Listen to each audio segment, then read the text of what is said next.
Akala niya, dahil matagal na silang kasal, wala nang pwedeng mabago, na ang respeto ay automatic at ang pagtataksil ay pwedeng takpan ng pera at paliwanag. Akala niya, sapat na ang lakas ng loob para ipasa ang sisi at magpatuloy. Ang hindi niya inasahan, ang asawang matagal niyang minamaliit ay marunong ding magsalita sa wikang hindi niya kayang takasan. Walang sigawan ang babala. Ang lalabas ay ang mga bagay na pinaniwalaan niyang hindi kailanman gagamitin laban sa kanya. Makinig hanggang sa maramdaman mo kung kailan nagiging delikado ang pagiging kampante sa sariling asawa. May tunog ng papel na pinapantay sa mesa bago pa man tuluyang magliwanag ang kusina. Maaga na namang gising si Lori, nakaipit sa pagitan ng tasa ng kape at isang makapal na folder ng mga kontrata. Ang mga numero ay pamilyar na parang sariling pulso, mga due date, interest rate, cash flow na paulit-ulit na niyang inayos sa loob ng maraming taon. Sa kabilang dulo ng mesa, si Renato ay nakaupo ng bahagyang nakasubsob sa phone. Ang hinlalaki mabilis gumalaw, parang may hinahabol na usapan na hindi pwedeng maghintay. Walang imik sa pagitan nila, pero malinaw ang hati. Siya ang nag-aayos, siya ang nagdedesisyon kung kailan magbibigay pansin. Habang inaayos ni Lori ang isang spreadsheet, narinig niya ang boses ni Tess mula sa tablet na nakapatong sa counter. Naka-video call sila at gaya ng dati, si Renato ang unang nagsalita. Ikinuwento niya ang mga plano, bagong proyekto, posibleng biyahe, mga susunod na hakbang na parang siguradong sigurado. Si Lori ay ngumiti paminsan-minsan, tumatango. Kahit walang tanong na diretsyong itinatanong sa kanya. Nang banggitin ni Tess kung kailan siya uuwi, si Renato ang sumagot. Si Lori ay nanatiling tahimik, hawak ang tasa ng kape na matagal nang malamig. Iniisip kung kailan siya huling tinanong kung ano ang gusto niya. Isang maikling vibrate ang gumambala sa katahimikan. Sumilip si Lori sa phone na nasa tabi ng mga papeles at doon niya nakita ang bank alert. Isang malaking transfer. Malinaw ang halaga kahit hindi niya pa binubuksan ng buo. Mula sa joint account nila. Hindi niya binasa ang detalye. Sa isang mabilis na galaw, binura niya ang notification bago pa man mapansin ni Renato ang pag-angat ng kanyang tingin.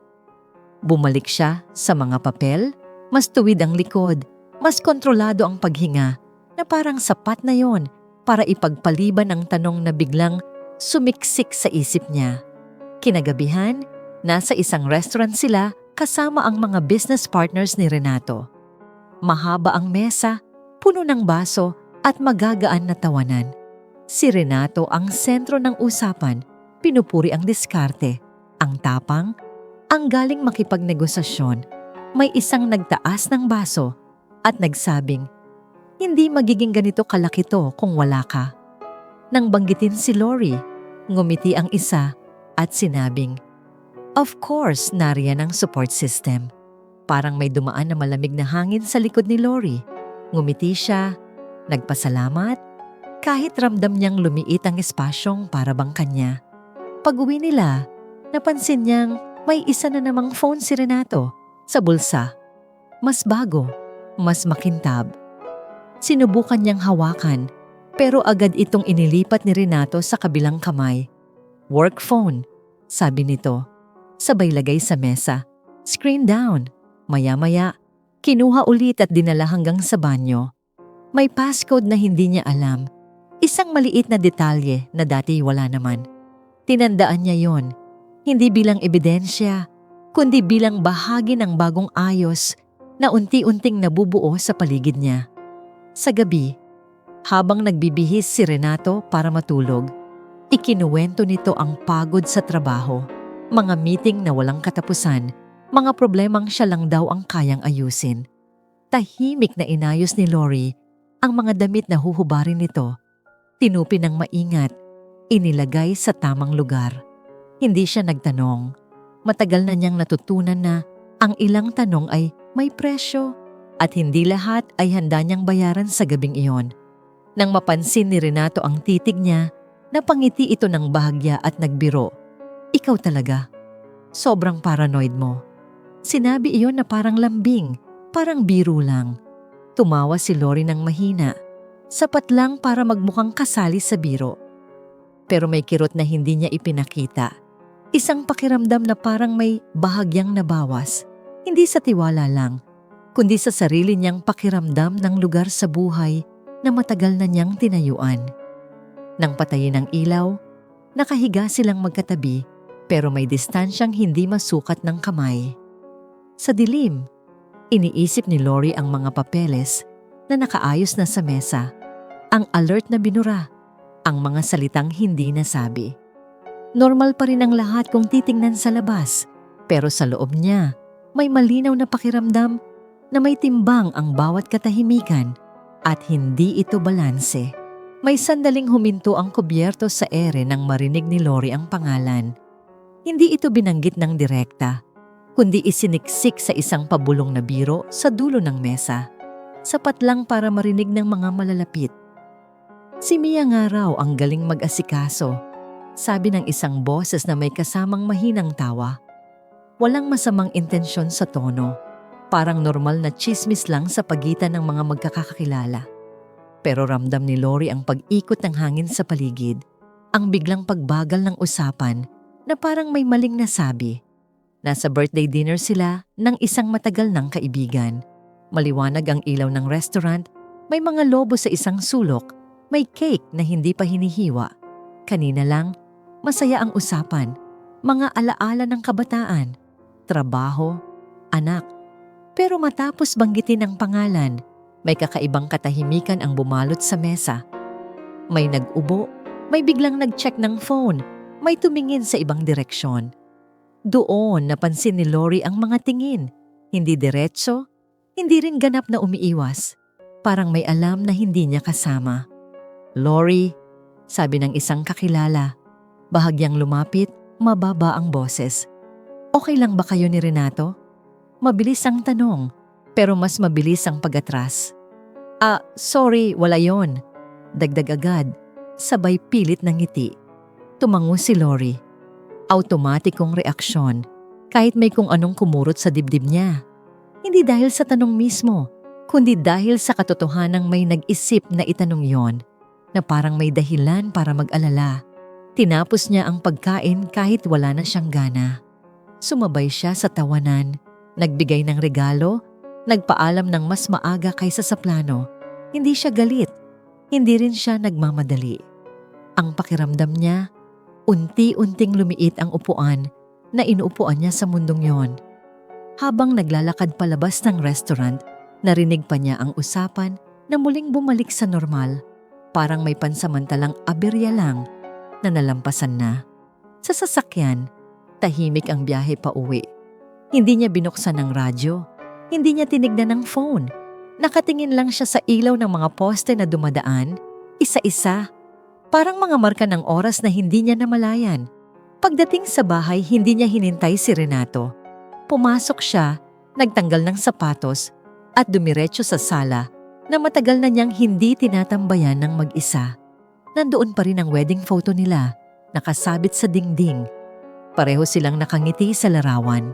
Bata pa, may tiwala pa sa mata. Lumapit si Lori at tinitigan yon ng matagal. Hindi ang mukha ni Renato ang inaral niya, kundi ang sarili niya.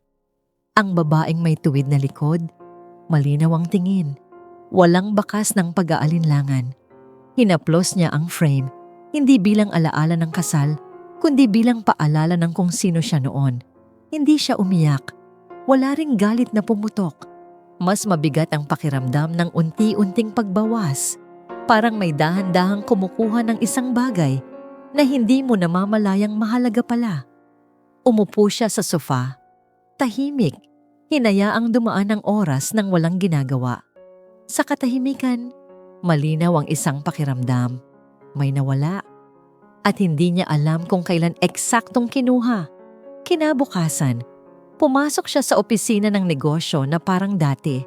Bumati siya sa staff. Umupo sa mesa, binuksan ang computer.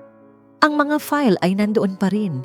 Ang mga numero ay pareho lang ang itsura. Pero habang binabasa niya ang mga report, may bahagyang pagkaantala sa bawat galaw. Parang may kulang sa ritmo. May mga tanong na gusto niyang itanong, pero wala pang hugis sa isip niya. May nagtanong kung may kailangan siyang aprobahan. Tumango siya. Kinuha ang papel. Pumirma. Normal ang lahat kung titignan sa labas. Pero sa loob, may pakiramdam na parang may bakanting espasyo na hindi pa niya kayang lagyan ng pangalan. Isang uri ng pagkawala na hindi sumisigaw, hindi nag-iingay, pero malinaw na naroon at hindi na mababawi sa simpleng pagtanggi lang. May papel na iniusog papalapit sa kanya habang abala siya sa pagre-review ng isang report. Hindi iyon dramatiko, walang pagtaas ng boses, walang biglang tensyon. Simpleng kilos lang ni Renato, parang routine na matagal na nilang ginagawa. "Pirmahan mo muna to," sabi nito. Kaswal ang tono. Temporary cash flow adjustment lang para hindi maantala yung approvals. Kinuha ni Lori ang dokumento. Ramdam ang kapal ng papel. Ang bigat ng mga salitang pamilyar na sa kanya. Hindi na binasa ni Renato ang laman. Tumayo ito, nag-check ulit ng phone, naglakad papunta sa bintana. Sanay siyang si Lori ang bahalang umintindi ng detalye. Siya ang maghahanap ng butas, siya ang mag-aayos ng posibleng problema. Sa loob ng ilang segundo, dumaan sa isip ni Lori ang mga terminong teknikal, ang epekto sa joint account nila, ang risk na malinaw na maililipat sa kanya kung may pumalpak. Hindi ito bago. Ilang beses na niyang sinalo ang ganitong klase ng desisyon. "Okay lang ba ito?" tanong niya. Hindi para kwestiyunin, kundi para magbigay ng huling pagkakataon. Lumingon si Renato, bahagyang ngumiti. "Para sa pamilya," sagot nito. Parang sapat na paliwanag na yon. Tumango si Lori at pumirma. Ang tinta ay dahan-dahang sumunod sa galaw ng kamay niya. Isang desisyong teknikal sa papel, pero may bigat na hindi niya palubos nararamdaman. Ilang araw lang ang lumipas at may bagong gastos na inaprubahan si Renato. Isang business trip ayon sa email. Malaki ang halaga, mas mataas kaysa sa dati. At dumaan iyon nang hindi na siya tinanong. Nakita ni Lori ang entry sa account, tinignan ang breakdown, pero hindi nag-comment. Inisip niyang baka bahagi lang iyon ng mga adjustment na siya mismo ang pumayag. Sa parehong linggo, tumawag si Renato habang nasa opisina siya. "Hindi na pala tayo matutuloy sa anniversary dinner," sabi nito. "May urgent meeting, bawi na lang ako." Hindi siya nagtanong kung saan. Hindi rin siya nagreklamo. Sinabi lang niyang naiintindihan niya kahit may kaunting pait sa lalamunan. Inayos niya ang reservation cancellation. Itinabi ang damit na inihanda niya para sa gabing iyon. Ang petsa ay dumaan na parang ordinaryong araw. Walang marka, walang selebrasyon. Sa panlabas, praktikal ang lahat. Sa loob, may unti-unting pagbabago sa balanse na hindi pa rin niya binibigyan ng pangalan. Tuwing may desisyong kailangang ipagtanggol, pareho lang ang linya ni Renato. "Para to sa pamilya." Paulit-ulit niyang sinasabi sa staff, sa partners, minsan kahit kay Tess sa mga tawag, ginagamit niya ang salitang yon na parang panangga. Isang konseptong mahirap kontrahin. Kapag may tanong tungkol sa gastos o delay, iyon ang sagot. At sa bawat pagkakataon, si Lori ang nasa likod, nag-aayos ng numero para magmukhang lohika lang lahat. Unti-unting binago ni Lori ang personal budget niya. Nagbawas siya ng mga gastusing dati. Hindi naman issue. Mga simpleng luho, mga plano, para sa sarili. Inilipat niya ang pondo kung saan mas kailangan. Inayos ang cash flow na parang walang abnormal na nangyayari. Hindi niya alam kung saan eksaktong napupunta ang pera, pero alam niyang may nawawala. Hindi ito dramatikong pagkawala, kundi serye ng maliliit na pag-adjust na kapag pinagsama-sama, ramdam ang epekto. Isang gabi, habang nagre-review siya ng monthly expenses, Napansin niyang mas madalas na siyang nagtitipid para sa mga bagay na hindi naman niya ginagastusan noon. May tanong na gustong lumabas pero pinigilan niya.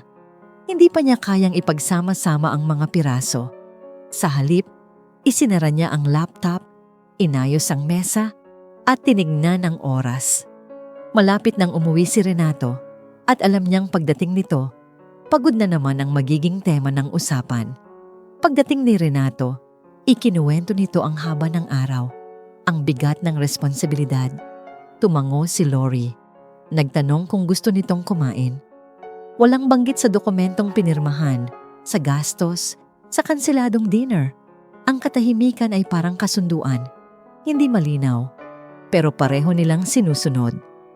Sa sandaling iyon, hindi pa alam ni Lori na ang simpleng pirma na iyon ang naglagay sa kanya sa posisyong magbabayad ng presyong hindi pa sinisingil. Habang naghuhugas siya ng pinggan, naisip niya kung gaano kadaling gumalaw ang buhay kapag may tiwala. Isang salita lang, pamilya, at sumusunod ang lahat.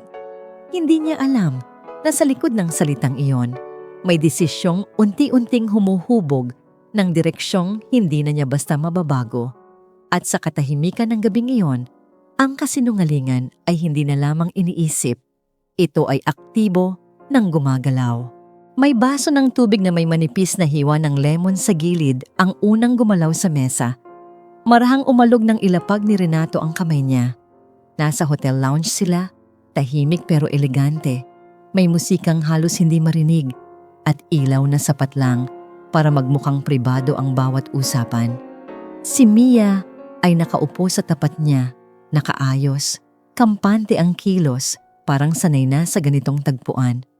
So ito na yung sinasabi mong business trip, sabi niya, bahagyang nakangiti. Tumango si Renato, mabilis ang sagot, parang paulit-ulit na niyang nasabi iyon sa ibang pagkakataon. Humilig si Mia pabalik sa upuan, tinapik ang baso gamit ang kuko. Alam mo, biro niya, walang bahid ng hiya. Parang asawa mo na rin ako sa oras mo. May kasamang tawa pero malinaw ang laman. Hindi tumanggi si Renato. Sa halip, ngumiti lang siya, tumingin sa paligid at sinabing, hindi pwedeng maging komplikado to. Ang tono niya ay parang nagtatakda ng hangganan. Pero ang presensya niya roon ang mismong sumisira sa sinasabi niyang linya. Maya-maya, kinuha ni Renato ang phone niya at nag-type ng ilang detalye. Hindi nagtanong si Mia, pero nakita niya ang screen na sandaling sumilay. Isang transfer confirmation, direkta sa account niya. For the expenses, sabi ni Renato. Parang simpleng paliwanag lang. Tumango si Mia, walang pasasalamat, parang inaasahan. Ang perang iyon ay galing sa joint funds, pero sa sandaling iyon, wala iyon sa usapan. Ang mahalaga, gumagalaw ang pera kasabay ng pangakong hindi binibigkas. Habang nagkakape sila, tumunog ang phone ni Mia. Isang real estate broker ang tumatawag. Masigla ang boses sa kabilang linya. Ma'am, regarding po sa condo na tinitingnan ninyo, okay na po ang initial requirements. Sabi po ni Sir Renato, investment daw. Sumulyap si Mia kay Renato habang nakikinig. Bahagyang tinaas ang kilay. Yes, okay na. Sagot niya sa tawag. Pagkababa ng phone, ngumiti siya. Mukhang seryoso ka talaga, sabi niya. Hindi nagtatanong, kundi nagtatakda. Alam mo naman, sagot ni Renato, sabay sandig sa upuan. May mga bagay lang na kailangang ayusin ng maayos. Tumawa si Mia ng mahina. Oo nga, sabi niya. Lalo na't alam kong si Lori ang nag-aayos ng lahat. Walang galit sa boses niya, walang inggit, tanging kumpiyansa. Hindi niya ako mahuhuli. Dagdag niya, parang obserbasyon lang, hindi hamon. Hindi sumagot si Renato, pero hindi rin siya tumutol. Sa parehong araw, sa ibang lugar, ibang ilaw, tahimik na nag-aayos ng files si Lori sa bahay. Nasa mesa ang mga folder na maingat niyang nilabel. Ang mga dokumentong alam niyang may kinalaman sa mga desisyong ginawa kamakailan. Binubuklat niya ang mga pahina, sinusuri ang mga numero. Hinahanap ang konsistensya na palagi niyang pinapahalagahan. Walang indikasyon ng hotel lounge, ng condo, ng transfer na may ibang patutunguhan. Ang mundo niya ay limitado sa mga papel na hawak niya at sa tiwalang matagal na niyang inalagaan. Tumunog ang phone niya. Isang mensahe mula kay Renato, maikli at pamilyar. Late ako uuwi. Meeting. Wala nang dagdag. Tumango si Lori. Kahit wala namang kausap, itinabi ang phone at ipinagpatuloy ang ginagawa. Sa isip niya, pareho lang ang paliwanag na naririnig niya sa bawat pagkakataon. Meeting, trabaho, pamilya. Hindi niya alam na sa kabilang dulo ng parehong paliwanag, may ibang taong tumatanggap ng parehong dahilan sa ibang anyo. Bumalik ang eksena sa lounge. Tumayo si Renato, inayos ang coat. Kailangan ko nang umalis, sabi niya. May tatawagan pa ako. Tumayo rin si Mia, pero hindi siya nagmadali. Sige, sabi niya. Alam ko naman kung paano gumagana to. Naglakad sila palabas ng magkahiwalay, walang eksenang nag-iwan ng marka. Sa panlabas, malinis ang lahat. Sa bahay, isinara ni Lori ang huling folder at huminga ng malalim. May pakiramdam siyang maayos ang mga bagay dahil maayos ang mga papeles. Hindi niya alam na sa pagitan ng mga pahinang yon, may mga puwang na hindi kayang punan ng numero. At habang patuloy siyang nag-aayos, ang kasinungalingan ay patuloy ding umaandar. Hindi tahimik, hindi rin lantad, kundi eksaktong sapat para manatiling hindi niya napapansin. May amoy ng bagong lutong pagkain na sumalubong kay Lori. Pagpasok niya sa bahay, hindi karaniwan sa mga huhuling linggo. Nasa kusina si Renato, nakabukas ang takeout containers. Inaayos ang plato na parang may espesyal na okasyon. Dumaan ako saglit, sabi niya. Sabay ngiti na may kasamang kaunting paghingi ng paumanhin. Hindi enggrande ang kilos, pero sapat para mapansin. Umupo si Lori nang walang tanong. Pinanood ang mga galaw niya. Iniisip kung kailan huling nangyari ito nang walang dahilan. Sa mga sumunod na araw, tuloy-tuloy ang pagiging maasikaso ni Renato. May mga mensaheng nagtatanong kung kumain na ba siya. May pasalubong pauwi. May yakap na mas matagal kaysa dati.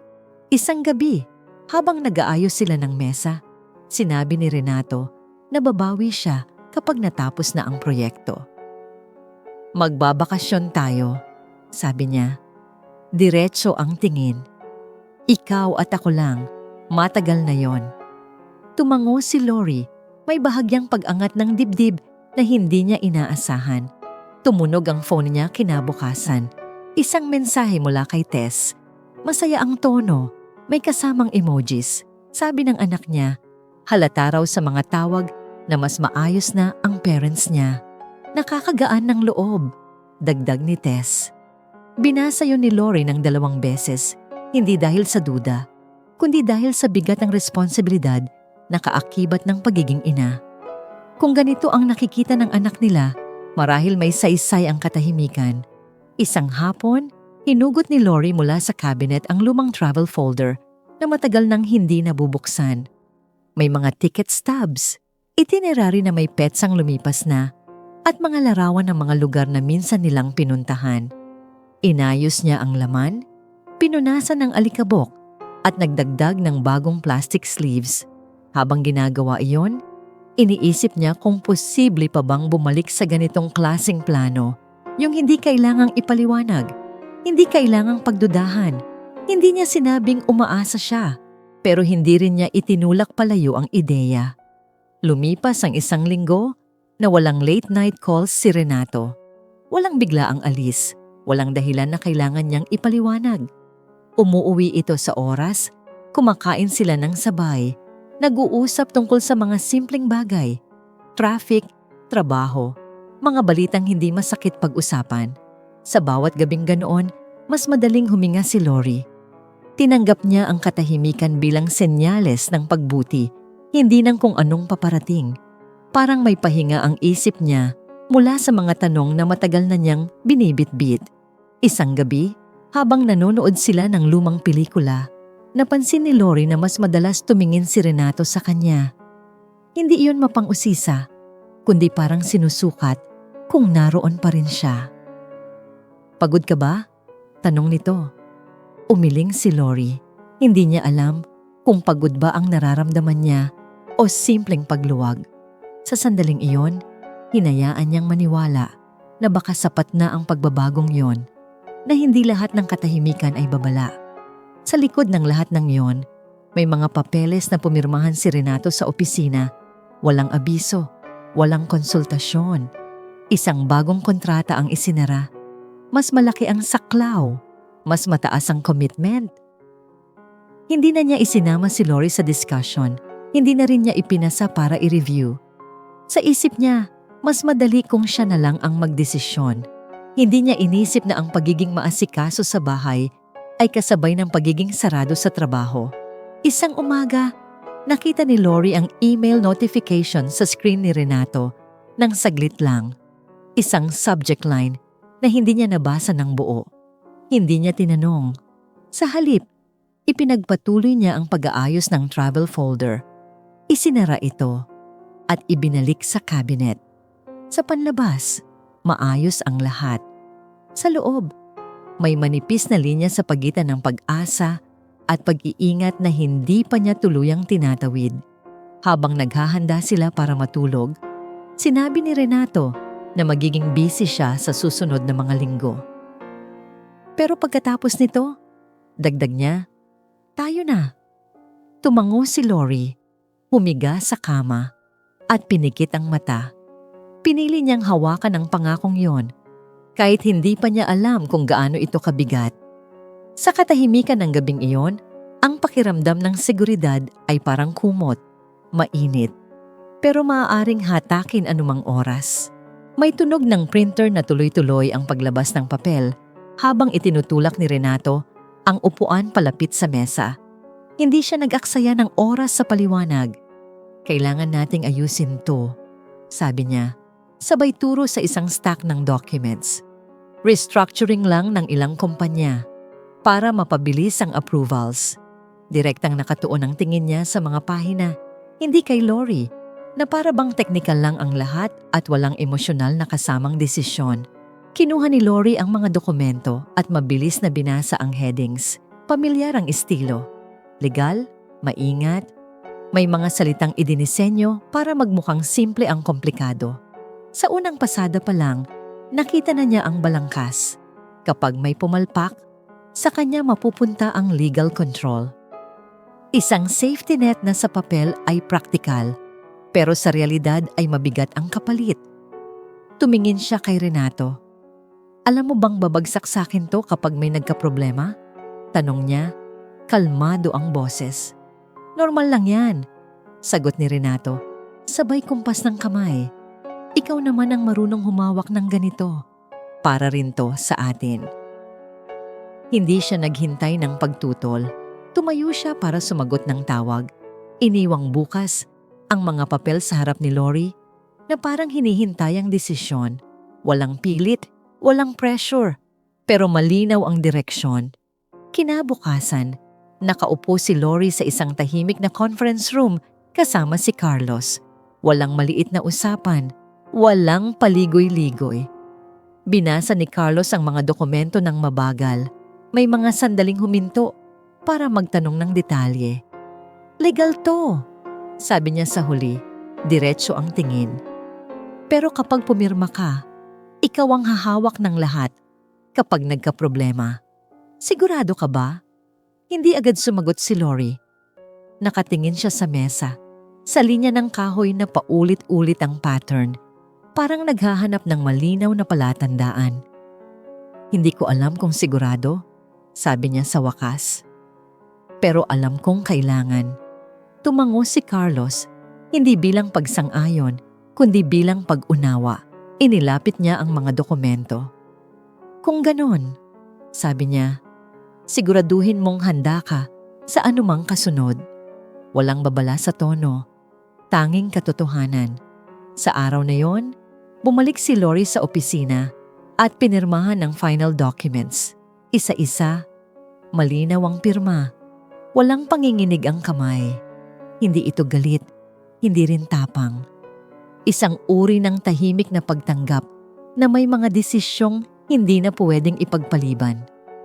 Nang matapos, isinara niya ang folder at huminga ng malalim. Parang may pintong tuluyang isinara sa likod niya. Hindi doon nagtapos ang araw. Dumiretso siya sa bangko at hiningi ang closure ng personal savings account niya.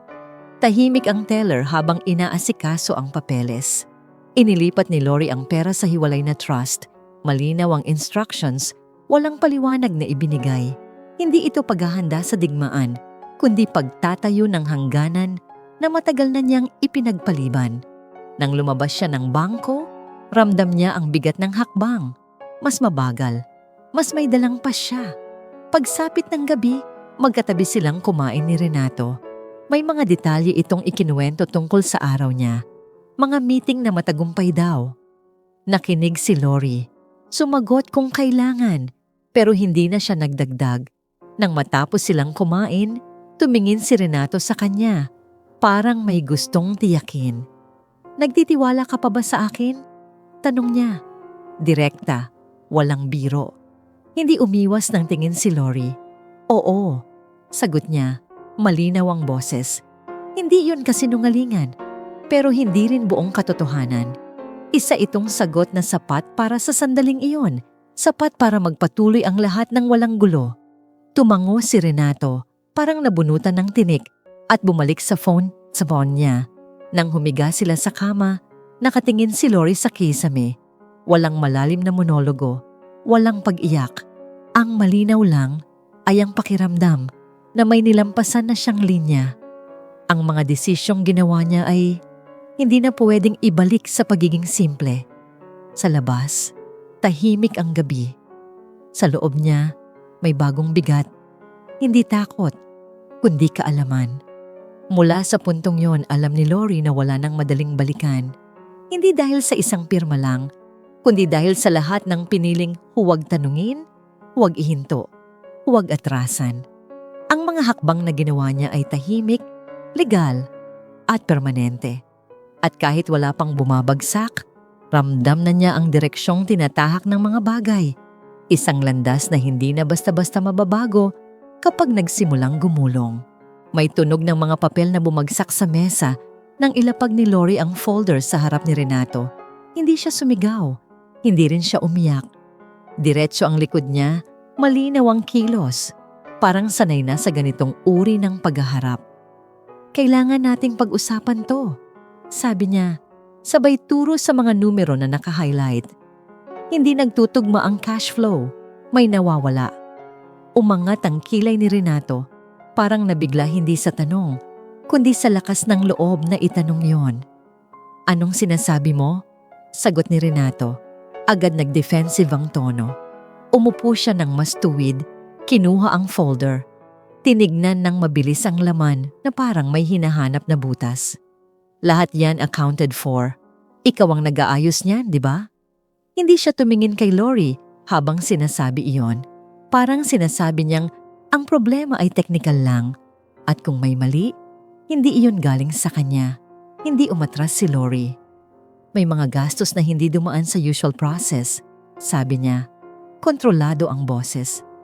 At may mga transfer na hindi ko inapprove. Doon tumawa si Renato, maikli at walang saya. Kasi lagi kang nagdadalawang isip, sagot niya. Kung minsan, kailangan kong gumawa ng desisyon nang hindi ka hinahabol. May diin ang huling salita, parang may matagal ng kinikimkim. At doon nagbago ang usapan. Hindi na pera ang sentro, kundi si Lori mismo. Alam mo kung bakit ako napapagod? Biglang sabi ni Renato. Kasi ang lamig mo. Lahat kailangang may proseso, may tanong. Minsan kailangan ko ng ibang init. Parang basta lang niyang binitawan ang salita. Walang paghahanda. Hindi niya binanggit ang pangalan, pero malinaw ang tinutukoy. Sa unang pagkakataon, nakita ni Lori ang sarili niya sa salamin ng kwento ni Renato. Hindi bilang asawa, kundi bilang dahilan. May ilang segundo ng katahimikan na parang humaba. Humaba ang oras. Hindi nagsalita si Lori agad. Hindi dahil wala siyang sagot, kundi dahil ngayon lang niya naramdaman ang bigat ng pagbaling ng sisi. Sa isip ni Renato, siya ang problema, siya ang kulang, siya ang nagkulong sa relasyon nila. Ang pera, ang desisyon, ang distansya, lahat ay umikot pabalik sa kanya. Hindi niya alam kung kailan eksaktong nagsimula iyon, pero malinaw na naroon na. Hindi na tumagal ang pag-uusap. Kinuha ni Renato ang susi, naglakad palabas ng bahay na parang kailangan lang ng hangin. Hindi ako uuwi mamaya, sabi niya nang hindi lumilingon. Isinara niya ang pinto nang walang paalam. Iniwan ang katahimikan na mas mabigat kaysa anumang sigawan. Lumipas ang unang gabi. Sumunod ang ikalawa. Walang tawag, walang mensahe. Ang bahay ay nanatiling bukas, pero malinaw na may umalis. Habang wala si Renato, tumunog ang phone ni Lori ng sunod-sunod. Mga mensahe mula kay Tess, nagtatanong kung okay lang ba ang lahat. Bago pa siya makasagot, may pumasok na isa pang notification, isang forwarded message, galing mismo kay Renato. Binasa niya ang nilalaman at ramdam niya ang pagbagsak ng sikmura niya. Ipinadala ni Renato ang bersyon niya ng istorya sa anak nila.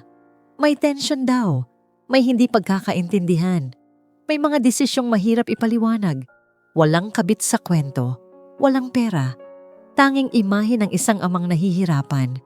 Sinubukan ni Lori na tumawag kay Tess pero hindi nasagot agad. Nang mag-reply ang anak nila, maingat ang tono, parang may iniingatang panig. "Ma, sana mag-usap kayo," sabi ng mensahe. Walang tanong kung kumusta siya. Doon niya naramdaman ang unang malinaw na pagkatalo. Nauna ang paliwanag ni Renato at nahuli siya sa sarili niyang buhay. Ilang araw pa ang lumipas at nalaman niya sa pamamagitan ng isang kakilala na may mga event si Renato na hindi na niya kasama. Hindi business partners ang kausap, si Mia raw ang nandoon. Ipinakilalang consultant. Walang sikreto, walang pagtatago. Nasa mga larawan, nasa mga usapan, parang natural na lang ang presensya. Hindi siya tinawagan para ipaliwanag iyon. Hindi rin siya tinanong kung okay lang. Sa gitna ng lahat ng iyon, umupo si Lori sa mesa kung saan dati niyang inaayos ang mga papeles. Nandoon pa rin ang mga numero, ang mga dokumentong pinirmahan niya, ang mga desisyong inako niya. Pero ngayon, malinaw ang isang bagay na hindi niya agad tinanggap. Hindi lang siya nawalan ng kontrol, kundi ng posisyon. Emotional, reputational, relational, lahat ay tila lumipat sa kamay ng ibang tao. Hindi siya sumigaw, hindi rin siya humabol. Pero sa sandaling iyon alam ni Lori na ito ang gitna ng kwento kung saan hindi siya ang panalo. Hindi dahil mahina siya, kundi dahil may mga laban na hindi nagsisimula sa patas na laban. At sa katahimikan ng gabing iyon, malinaw ang pakiramdam ng pagkatalo. Hindi dramatiko, hindi maingay, kundi eksaktong sapat para masaktan ng matagal. May ilaw na naiwan na bukas sa sala kahit umaga na. At doon unang tumama ang mata ni Lori. Hindi niya matandaan kung kailan niya iyon binuksan o kung bakit hindi niya pinatay bago matulog. Nakaupo siya sa gilid ng sofa, nakayapak sa malamig na sahig, hawak ang phone na matagal nang hindi nagbubukas ng screen.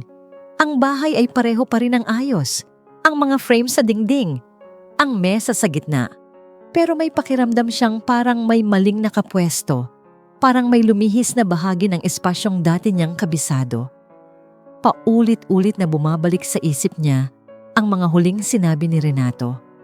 Hindi niya yon inuulit para hanapan ng kahulugan, kundi para tiyakin kung talagang narinig niya ng tama. Ang tono, ang diin, ang sandaling binitiwan ang salitang ibang init na parang simpleng obserbasyon lang. Sinubukan niyang balikan ang eksaktong ayos ng mukha nito kung may pag-aalinlangan ba, kung may kahit anong senyales ng pagsisisi. Wala siyang makita. Ang malinaw lang ay ang paraan ng pagsasara ng pinto. Tumunog ang phone niya, isang tawag mula kay Tess. Tinitigan niya ang pangalan sa screen habang nagpapatuloy ang pagring. 1 segundo. 2. Pinatay niya ang tunog at inilapag ang phone sa mesa ng marahan, parang mababasag kung bibiglain. Hindi niya kayang sagutin, hindi dahil ayaw niya sa anak niya, kundi dahil hindi niya alam kung anong bersyon ng sarili ang lalabas kapag nagsalita siya. Ayaw niyang marinig ng anak niya ang boses na hindi pa buo. Sa opisina, pareho ang itsura ng araw gaya ng dati, pero iba ang pakiramdam ng bawat oras. Umupo si Lori sa mesa, binuksan ang computer at sinimulan ang mga gawain na parang nakaprogram. May nagtanong tungkol sa isang report. Sumagot siya. May ipinapirma. Pumirma siya. Walang pagkakamali, walang delay. Pero sa loob niya, parang may manipis na salamin sa pagitan niya at ng lahat. Nakikita niya ang mundo, pero hindi niya ito maramdaman. Habang nag-i-scroll siya sa email inbox, may isang pangalan na tumigil sa galaw ng mouse niya. Isang thread na dati ay siya lang ang may access, may bagong participant. Si Mia. Hindi malinaw ang buong usapan, pero sapat ang subject line at ang CC list para maintindihan ang saklaw. May mga attachment na hindi niya agad binuksan. Hindi niya alam kung handa na ba siyang makita ang detalye o kung sapat na ang kaalamang may mga pintong binuksan nang wala siya. Tumayo siya para kumuha ng tubig at sa salamin ng pantry niya, unang napansin ang sarili niya. Hindi dramatiko ang itsura, walang luha, walang pamumula ng mata, pero may kung anong pagod na hindi galing sa puyat. Ang balikat niya ay bahagyang nakababa, ang mga mata ay parang palaging naghahanap ng pahinga. Hindi galit ang nakikita niya, kundi pagkaubos. Isang uri ng pagod na hindi nawawala sa simpleng tulog. Pagdating ng hapon, umalis siya ng opisina nang walang dalang trabaho. Walang meeting na dinala sa isip. Walang listahang kailangang tapusin sa bahay. Nagmaneho siya pauwi ng dahan-dahan, hinahayaan ng trapiko na magdikta ng bilis. Sa bawat stoplight, may sandaling nag-iisip siya kung tatawag ba siya kay Tess, kung ipapaliwanag ba niya ang lahat bago pa tuluyang masira ang kwento. Pero sa bawat pagkakataon, bumabalik siya sa parehong desisyon, hindi pa ngayon. Pagpasok niya sa bahay, sinalubong siya ng katahimikan na mas mabigat kaysa umaga. Wala na ang ilaw na naiwan niyang bukas, pero hindi iyon nagbigay ng ginhawa. Inilapag niya ang bag sa mesa, umupo, at hinayaan ang oras na lumipas ng walang sinusundan. Walang TV, walang music. Ang tanging tunog ay ang mahinang ugong ng ref at ang sarili niyang paghinga. Hindi siya naghahanap ng sagot. Hindi rin siya gumawa ng plano. Sa sandaling iyon, hindi iyon ang kailangan niya. Ang malinaw lang ay ang bigat na mas tiyak na ngayon kaysa dati.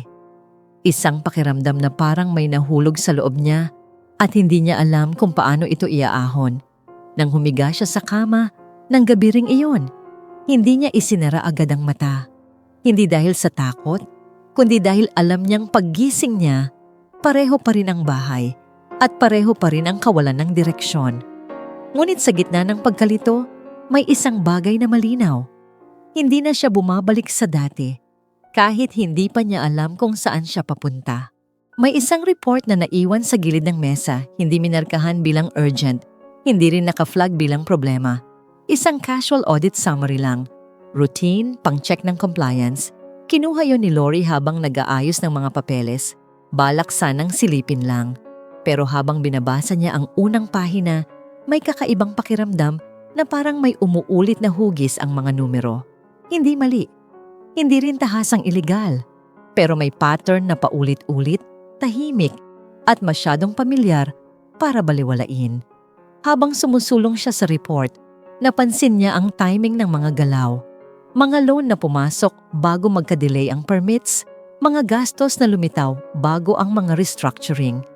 Parang may ritmong sinusunod, isang sistema na matagal nang gumagana. Doon niya naalala ang mga desisyong matagal na niyang ipinagtanggol sa investors, mga meeting kung saan siya ang nagsabing, strategic move lang yan o temporary setback lang. Noon, Buo ang tiwala niya. Ngayon, ang parehong desisyon ay may ibang anyo. Parang sinadya, hindi lang nagkataon. May kumatok sa pinto ng opisina niya. Isang staff member, maingat ang tindig, parang nag-iingat sa bawat salita. "Ma'am," sabi nito, "okay lang po ba na si Mia na ang kausap namin sa ilang accounts?" Hindi diretsong reklamo ang tono, kundi paghingi ng kumpirmasyon. Napahinto si Lori, bahagyang umangat ang tingin mula sa screen. "Sino ang nagsabi?" tanong niya. "Si Sir Renato po," sagot ng staff, mabilis. Tumango si Lori, kahit may kumirot sa loob niya na hindi na bago, pero mas malinaw ngayon. Pag-alis ng staff, bumalik siya sa mga file. Mas mabagal na ang pag-scroll, mas maingat ang pagbabasa. Sa mga permit records, may napansin siyang kakaiba. Mga request na pwedeng isumite ng sabay, pero sinadyang i-stagger. Mga follow-up na hindi agad ginawa, kahit kaya naman. Nang tawagan niya ang isang contact sa LGU, malinaw ang sagot. "Hinintay lang po namin ang go signal," sabi ng kausap. "Hindi naman po kami ang nag-delay." Ibinaba ni Lori ang phone. Ramdam ang bigat ng implikasyon. Kung sinadya ang delay, may nakinabang sa pagiging kailangan. Lumipat siya sa lumang email archive, mga usapang matagal nang natapos sa isip niya. Isa-isa niyang binuksan ang threads, binabasa ang mga pizza, ang mga salita. May mga email na may pirma niya, approval, acknowledgement, agreement. Pero habang binabasa niya ang laman, hindi niya maalala ang konteksto. Hindi niya maalala ang mga meeting na pinanggalingan ng mga desisyong yon. Parang may mga bahagi ng kwento na isinulat gamit ang kamay niya. Pero hindi niya maalala ang dahilan kung bakit niya isinulat. Sa bawat email, may maliliit na detalye na nagbabago ng kahulugan ng mga alaala. Isang late night call na inakala niyang tungkol sa crisis, ngayon ay mukhang paghahanda. Isang biglaang biyahe na inisip niyang necessity, ngayon ay parang taktika. Hindi pa buo ang larawan, pero sapat ang mga piraso para makita ang direksyon. Ang mga eksenang dati niyang tinanggap bilang normal ay nagkakaroon ng bagong anyo. Hindi dahil may idinagdag, kundi dahil may natanggal na ilusyon. Huminga siya ng malalim at tumayo mula sa mesa. Hindi siya nagpanik. Hindi rin siya agad nagdesisyon. Lumapit siya sa bintana ng opisina at tumingin sa labas. Pinapanood ang mga taong abala sa kani-kanilang gawain. Dati, iniisip niyang pareho lang ang direksyon nila ni Renato. Magkaibang papel. Iisang layunin. Ngayon, parang may dalawang landas na matagal nang naghiwalay at siya lang ang hindi nakapansin. Bumalik siya sa mesa at inayos ang mga dokumento sa isang hiwalay na folder. Hindi pa yon ebidensya, hindi rin yung plano. Isang koleksyon lang ng mga bagay na kailangan niyang tandaan. Sa sandaling yon, hindi pa niya alam kung ano ang gagawin sa mga impormasyong yon. Ang alam lang niya, hindi na niya kayang balikan ang dating pananaw na parang walang nangyari. Pag-uwi niya ng gabing iyon, hindi niya binuksan ang laptop. Inilapag niya ang bag, umupo, at hinayaang lumipas ang oras. Ang isip niya ay hindi puno ng galit, kundi ng pag-aayos. Parang tahimik na inaayos ang mga sirang piraso ng isang kwento na akala niya ay buo na. Hindi pa niya alam ang buong katotohanan, pero sapat na ang alam niya ngayon para magbago ang tingin niya sa pagsasama nila. Hindi bilang biglaang pagtataksil, kundi bilang isang mahabang proseso ng pagkawala na ngayon lang niya tuluyang nakita. May tunog ng tasa na marahang inilapag sa mesa bago pa man magsimula ang usapan.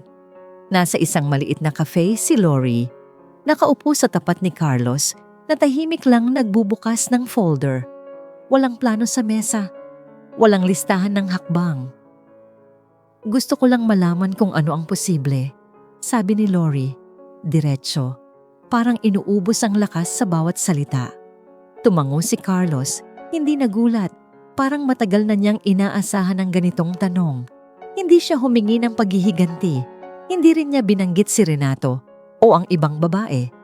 Ang tanong niya ay simple at mabigat. Ano ba talaga ang nasa pangalan ko?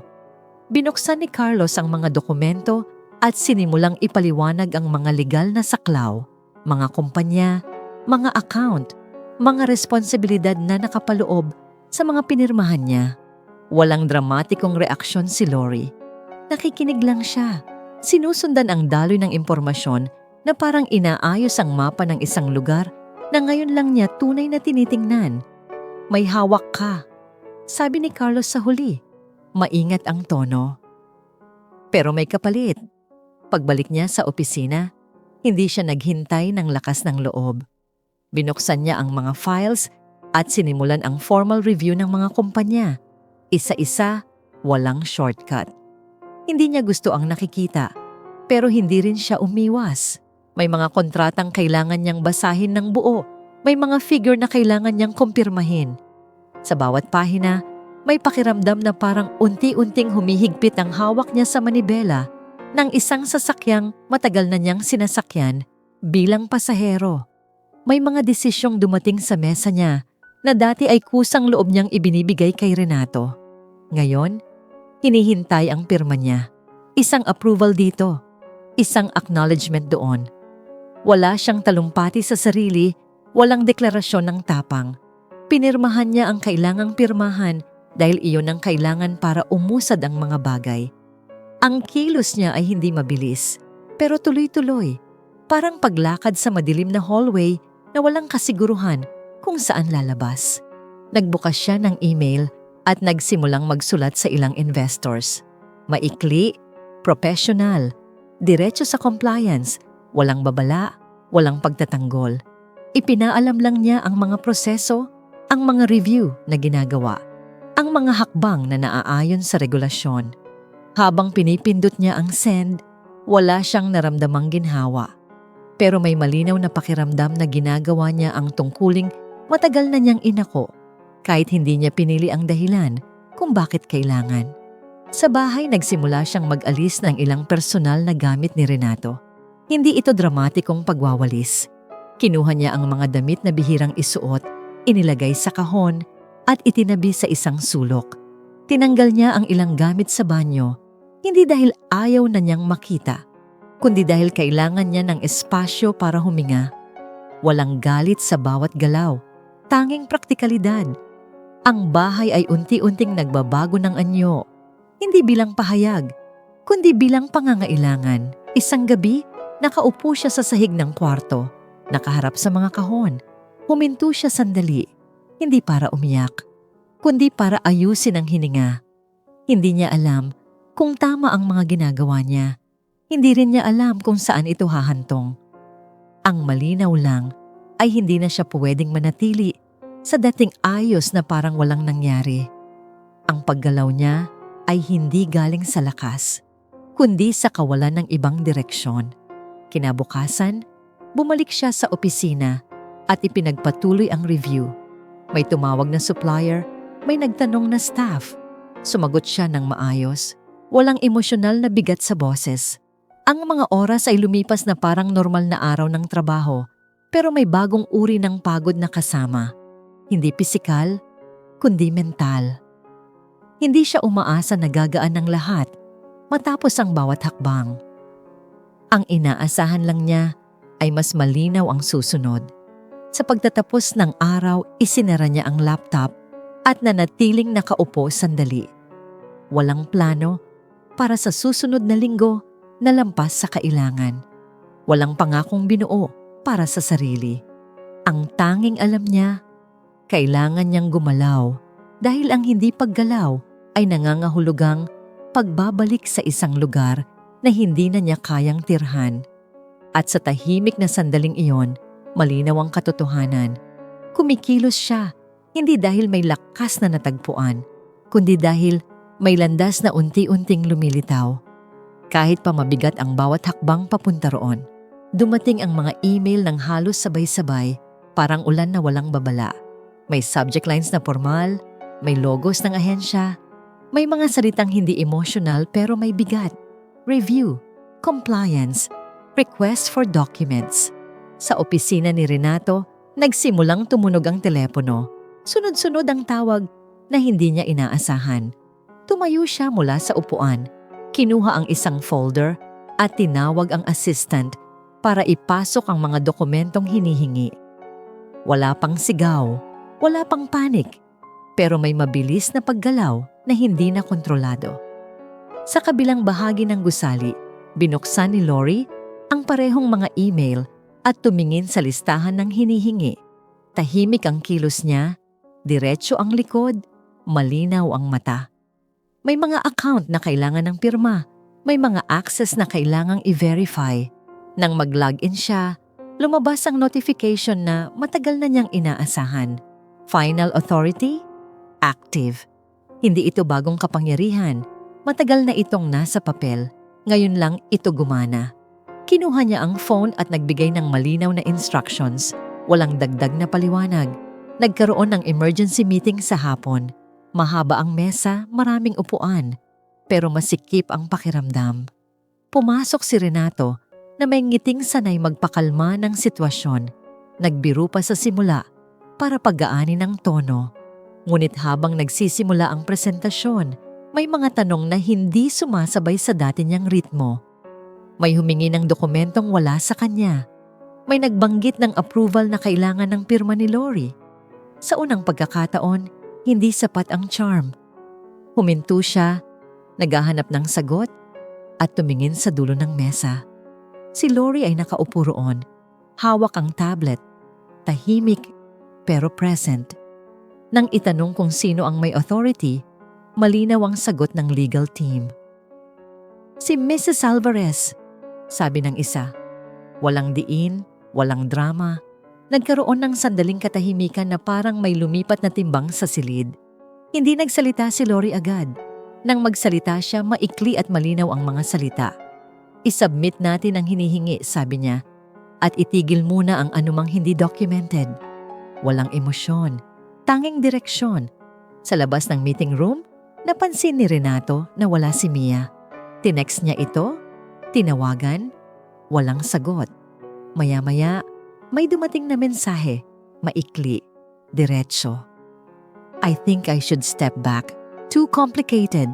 Walang paliwanag, walang paalam. Ang presensya niyang dati laging nasa paligid ay biglang nawala. Parang bahagi ng plano na tinanggal kapag naging mabigat. Binasa ni Renato ang mensahe ng ilang beses, saka inilagay ang phone sa bulsa na parang ayaw na niyang makita. Sinubukan niyang kausapin si Lori ng pribado. Inabutan niya ito sa hallway, bahagyang hinawakan ng braso niya. Pwede ba tayong mag-usap? Tanong niya. Mababa ang boses. Tumigil si Lori, tumingin sa kamay niya, saka sa mukha niya. Hindi siya umata, pero hindi rin siya lumapit. Sa email na lang, sagot niya. Kailangan documented. Walang galit sa tono, walang pait, tanging hangganan na malinaw. Bumalik sila sa kani-kanilang opisina. Si Renato ay umupo at tumitig sa screen na puno ng notifications na hindi niya kayang patayin. Ang mga desisyong dati dumadaan sa kanya ay ngayon ay hinihintay ang pirma ng ibang tao. Sa kabilang dako, pinirmahan ni Lori ang mga kinakailangang dokumento isa-isa. Walang pagmamadali. Hindi siya nagdiriwang. Hindi rin siya nagtatago. Ang kilos niya ay parang matagal nang ginagawa. Isang responsibilidad na ngayon lang tuluyang ibinigay. Sa huling meeting ng araw, malinaw na ang direksyon. May mga proyekto na ipipause. May mga account na ire-review. May mga commitment na babaguhin. Walang sigawan, walang sisihan. Ngunit sa bawat desisyong binabanggit, ramdam ang paglipat ng kapangyarihan. Ang dating tahimik na asawa ay ngayon ang may hawak ng mga bagay na hindi na mababawi sa isang ngingiti o pangako. Paglabas ng gusali, huminto si Lori sandali sa may pintuan. Huminga siya ng malalim, hindi para magpakalma, kundi para magpatuloy. Sa likod niya, nanatili si Renato. Hawak ang susi ng kotse, hindi agad makagalaw. Walang eksenang iniwan ng araw na yon. Ngunit sa pagitan ng mga email, pirma, at katahimikan, malinaw ang nagbago. Ang kapangyarihan ay hindi inagaw. Kusang lumipat. ayon sa mga desisyong matagal nang pinirmahan at ngayon hindi na niya kontrolado. May tunog ng susi na umiikot sa pinto ng bodega habang binubuksan ng ahente ang ilaw. Isa-isa nilang nilista ang mga ari-arian, mga titulo, sasakyan, lupa. Lahat may presyo, lahat may kasaysayan. Walang emosyon ng proseso, puro pirma, puro checklist. Sa mga susunod na linggo, tuloy-tuloy ang bentahan. Parang sunod-sunod na pagbitaw ng mga bagay na minsang ipinagmamalaki. Hindi ito desisyong pinag-isipan pa. Ito ay tugon sa mga obligasyong hindi na pwedeng ipagpaliban. Si Lori ay present sa ilang transaksyon, tahimik na nakaupo habang binabasa ang mga terms. Hindi siya tumatawad para manalo, kundi para maging malinaw ang pagtatapos. May mga ahenteng nagtatanong kung okay lang ba siya, kung hindi ba mabigat. Tumatango lang siya, sumasagot kung kailangan. Ang bigat ay hindi na bago. Ang ginagawa niya ay paglilinis, hindi pagwawagi. Samantala, umalis si Mia ng halos walang bakas, walang huling mensahe, walang paliwanag sa opisina. Isang araw, wala na lang siyang upuan sa meeting. Wala na ang pangalan niya sa email threads. May nagsabi kay Lori na lumipat daw ng account si Mia. Mas simple, mas safe. Hindi galit ang pag-alis nito. Hindi rin dramatiko. Praktikal. Parang negosyo lang na hindi na viable. Isang gabi, tumawag si Tess mula sa abroad. Mahaba ang pagitan ng mga tanong. Parang nag-iingat sa bawat salita. "Ma," sabi niya, "bakit parang may nanalo? Pero walang masaya?" Hindi agad nakasagot si Lori. Hindi dahil wala siyang sagot, kundi dahil ayaw niyang bigyan ng maling paliwanag ang isang bagay na hindi rin malinaw sa kanya. May mga bagay na kailangang matapos, sagot niya sa huli. Tahimik ang linya sa kabilang dulo. Parang tinatanggap ang sagot kahit hindi buo. Hindi ipinagdiwang ni Lori ang mga nangyari. Walang hapunan, walang pagbati, walang paghingi ng pagkilala. Sa bawat araw na lumilipas, mas pinili niyang manatiling tahimik. Pumasok siya sa trabaho. Tinapos ang mga kailangang tapusin. Umuwi sa oras. Ang mga kilos niya ay naging mas eksakto, mas kaunti ang sinasayang na salita. Hindi ito lungkot na humihingi ng aliw, kundi isang uri ng pagproseso na walang palabas. Ang bahay ay unti-unting nagbago. Mas kaunti ang gamit, mas maluwag ang mga sulok. Pero kasabay ng paglaya ng espasyo ay ang paglamig ng pakiramdam. Walang kalat, walang ingay, pero wala rin ang dating init. Kapag dumadaan si Lori sa sala, napapansin niyang mas malinaw ang echo ng hakbang niya. Parang ang bahay mismo ay nag-a-adjust sa bagong katahimikan. Si Renato ay bihirang umuwi. Kapag dumarating siya, parang bisita. May dala lang na bag, maingat sa kilos, hindi sigurado kung saan ilalagay ang sarili. Hindi na siya nagtatanong ng matagal, hindi na rin siya nagpapaliwanag. Kumakain sila nang sabay minsan, pero hiwalay ang atensyon. Pagkatapos, aalis din siya. Hindi dahil pinalayas, kundi dahil wala na siyang lugar na malinaw. Isang hapon, nadatnan ni Lori ang sarili niyang nakaupo sa dining table na dati puno ng usapan. Ngayon, malinis ang ibabaw, walang plato, walang agenda. Hindi niya hinanap ang ingay. Sa halip, hinayaan niyang maramdaman ang katahimikan, hindi bilang pahinga, kundi bilang resulta ng lahat ng desisyong ginawa. Ito ang tunog ng mga bagay na natapos nang walang seremonya. May mga sandaling iniisip niya kung dapat ba siyang makaramdam ng ginhawa, kung ito ba ang hinintay niyang punto. Pero walang ganong damdamin ang dumarating. Ang naroon lang ay isang steady na paghinga. Isang araw na nasusundan ng susunod. Hindi masaya, hindi rin wasak. Isang estado na hindi niya pinangarap, pero kailangang tirhan. Sa labas, nagpapatuloy ang mundo. Mga taong nagmamadali, mga ilaw na bumubukas at nagsasara. Sa loob ng bahay, nananatili ang katahimikan. Hindi ito pahinga mula sa gulo. kundi ang natural na anyo ng isang gulong huminto. At habang natatapos ang mga bentahan at napuputol ang mga ugnayan, malinaw kay Lori na ang katahimikan na ito ay hindi pansamantala. Ito ang anyo ng aftershock, hindi malakas, hindi maingay, pero sapat para baguhin ang paraan ng pananatili niya sa sarili niyang buhay. May tunog ng kutsara na dahan-dahang tumama sa gilid ng tasa habang hinihintay ni Lori ang susunod na sasabihin ni Renato. Nasa maliit silang cafe na hindi nila madalas puntahan noon. Tahimik ang lugar. May pagitan ng mga mesa na parang sinadyang bigyan ng espasyo ang mga usapang hindi na kailangang marinig ng iba. Si Renato ang unang nagsalita, mabagal. Parang tinitimbang ang bawat salita. "Humihingi ako ng tawad," sabi niya. Hindi niya binanggit ang pagtataksil, hindi rin ang pangalan ng ibang babae. Ang hiningi niyang tawad ay para sa pagkawala ng negosyo, ng buhay na nakasanayan, ng lahat ng bagay na akala niya ay permanente. Nakikinig si Lori, nakapirme ang tingin sa tasa niya. Hindi siya nagtaas ng kilay, hindi rin siya napailing. Walang galit sa loob niya na kailangang ilabas, wala ring awa na gusto niyang ipakita. Nang matapos magsalita si Renato, hindi siya agad sumagot. Hinayaan niyang manatili ang katahimikan sa pagitan nila. Parang isang pader na pareho nilang alam na hindi na kailangang gibain. Sa katahimikang yon, mas malinaw ang lahat kaysa sa anumang paliwanag. Hindi na humingi ng kapatawaran si Renato. Hindi na rin siya naghahanap ng sagot.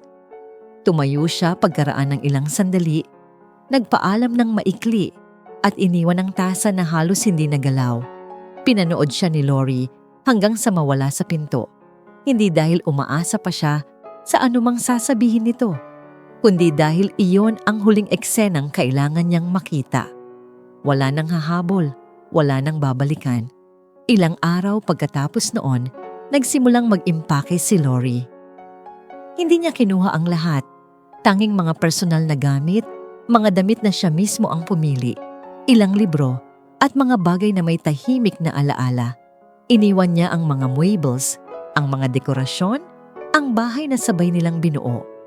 Hindi iyon sakripisyo, kundi pagpili.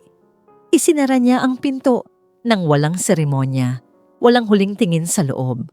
Lumipat siya sa isang mas maliit na lugar. Simple ang ayos, sapat lang para sa pang-araw-araw. Walang malinaw na plano kung gaano siya mananatili roon o kung ano ang susunod na hakbang. Gumising siya ng maaga, naglakad papuntang palengke, nagluto ng pagkain na hindi kailangang ipaghain sa iba. Ang mga araw ay taging mas tahimik, mas diretso, walang kailangang patunayan. May mga gabing napapaisip siya kung hanggang saan ang hangganan ng tama at sapat. Kung ang mga desisyong ginawa niya ay hustisya ba o simpleng resulta ng pagkapagod.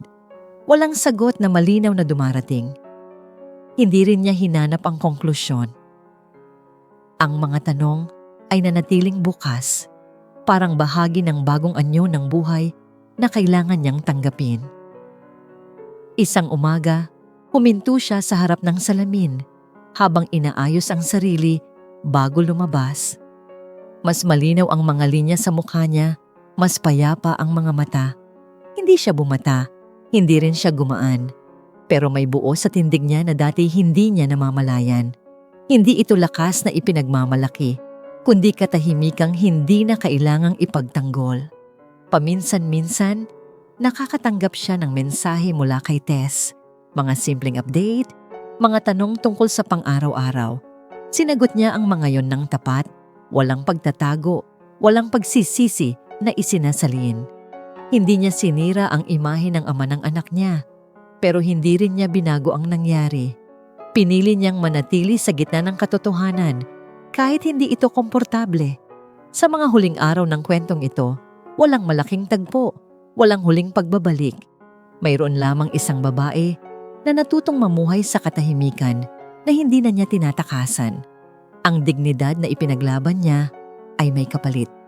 Hindi kapayapaan sa paraang madalas inaasahan, kundi isang uri ng tahimik na paninindigan. Walang malinaw na sagot ang dulo ng lahat. Walang aral na kailangang ipilit.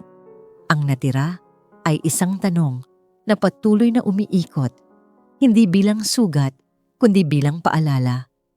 Kapag pinili mo ang dignidad, handa ka bang tanggapin ang katahimikan na kasunod nito? Sa salaming yon, sa bagong buhay na hindi enggrande, natutunan ni Lori na ang pagiging buo ay hindi palaging masaya, pero minsan, sapat na. At dito nagtatapos ang ating kwento. Pero hindi dito nagtatapos ang mga kwentong may kurot sa puso. Kung nakarelate ka, nasaktan o natauhan, i-like mo na ito, i-share sa mga kaibigan, at mag-comment ng inyong opinyon. Gusto naming marinig ang saloobin mo. At huwag kalimutang mag-subscribe para sa mas marami pang kwento ng pagmamahalan, pighati at pag-asa. Dito lang sa Minsan sa Isang Pag-ibig, Pinoy Love Stories.